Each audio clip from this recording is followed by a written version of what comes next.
Во моментот кога се случуваше тој, кога ги слушав тие извеси, да, чувствував загрозеност по мојата безбедност и по безбедноста на моите колеги и колешки.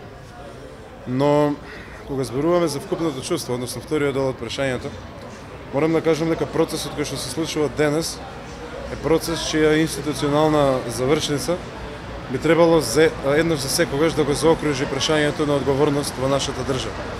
Односно, овој болен процес е нужен поради две причини. Прво, еднаш и за секогаш мора да покаже дека ниту сегашните, ниту па кој било иден властодржац не може да се осмели да се обиде да направи такво нешто од проста причина што ќе знае дека ќе биде санкциониран. Но втори многу позначена работа е процес кој се надевам дека ќе ја врати вербата на граѓаните во нашиот правен систем, во способноста на правниот систем да обезбеди правда, а со тоа ќе води и кон помирување на страните кои премногу долго ни беа премногу поларизирани во нашето општество. Што чувствувате кога влегувате денес во собрание? Олеснување, морам да кажам.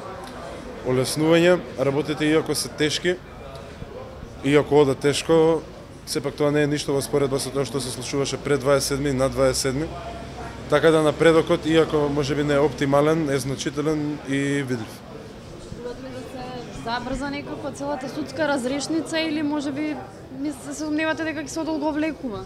Мислам дека е неблагородно да се зборува за брзина која станува збор за еден волку сложен и обемен судски процес. И мислам дека многу позначено е судот да ја утврди вистината и целата вистина, отколку брзо и површно да ја заврши постапката само за да одговори на дел од барањето од јавноста кој што можеби сакаат побрза завршница.